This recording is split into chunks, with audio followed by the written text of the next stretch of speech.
வணக்கம். தமிழ் ஃபுட் கார்னரில் இன்றைக்கி புடலங்காய் பொரியல் பண்ண போகிறோம். காய் மட்டும் கட் பண்ணிட்டோம்னா இந்த பொரியலை வேகமாக 5 நிமிஷத்தில் செஞ்சிடலாம். டேஸ்ட்டும் ரொம்ப நல்லாயிருக்கும். இது சாம்பார், ரசம், காரக்குழம்புக்கெல்லாம் ஒரு சூப்பரான சைட் டிஷ். இப்போ இதை எப்படி பண்ணுறதுன்னு பார்க்கலாம். இது வரைக்கும் நம்ம சேனலை சப்ஸ்கிரைப் பண்ணாதவங்க சப்ஸ்கிரைப் பண்ணிவிட்டு பக்கத்தில் உள்ள பெல் பட்டனையும் கிளிக் பண்ணிக்கோங்க. இந்த பேனில் 3 டீஸ்பூன் எண்ணெய் சேர்த்துருக்கேன். எண்ணெய் சூடாயிடுச்சு. அதில் 1 டீஸ்பூன் கடுகு பொரிஞ்சதும் 2 டீஸ்பூன் கடலைப்பருப்பு, 2 டீஸ்பூன் உளுந்தம்பருப்பு. இந்த மாதிரி கடலைப்பருப்பு, உளுந்தம்பருப்பு சேர்க்குறது இந்த பொரியலுக்கு ரொம்ப நல்லாயிருக்கும். கொஞ்சம் அதிகமாகவே சேர்த்துக்கங்க. இந்த பருப்பெல்லாம் லைட்டாக செவந்து வரட்டும். பருப்போட கலர் லைட்டாக செவந்துடுச்சு. கருவேப்பிலை சேர்த்துக்கலாம். 2 டேபிள் ஸ்பூன் அளவுக்கு பொடியாக கட் பண்ண வெங்காயம்.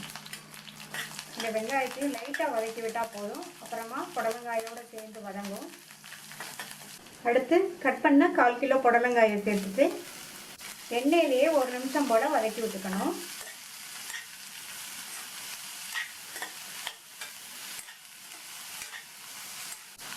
வதக்கியாச்சு. இது கூட 1 பிஞ்ச் மஞ்சள் தூள் கொஞ்சமாக சேர்த்தா போதும். இந்த புடலங்காய்க்கு தேவையான அளவு உப்பு.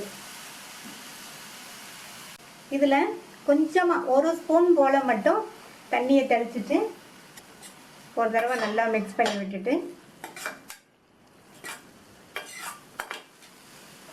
உப்பு எல்லாம் எல்லா பக்கமும் பரவுற மாதிரி நல்லா மிக்ஸ் பண்ணி விட்டுக்கணும். மூடி வச்சிடலாம். புடலங்காய் நல்லா வெந்து வரட்டும். புடலங்காய் வெந்துட்டு இருக்கும்போது அப்பப்போ திறந்து பார்த்து கிண்டி விட்டுக்கணும்.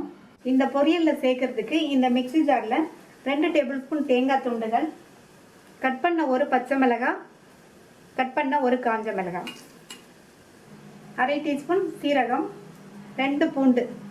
நான் பூண்டு சேர்த்துருக்கேன். உங்களுக்கு பூண்டு சேர்க்க விருப்பப்பலைன்னா தாளிக்கும் போது 1/4 டீஸ்பூன் பெருங்காய பவுடர் சேர்த்து தாளிச்சுக்கோங்க. இப்போ இதை தண்ணி சேர்க்காம கொரகொரப்பாக அரைச்சிக்கலாம்.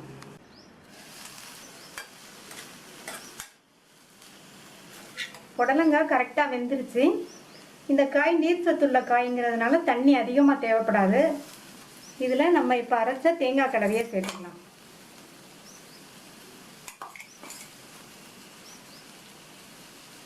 தேங்காய் கலவை சேர்த்துட்டு ஒரு தடவை நல்லா மிக்ஸ் பண்ணி விட்டுருங்க.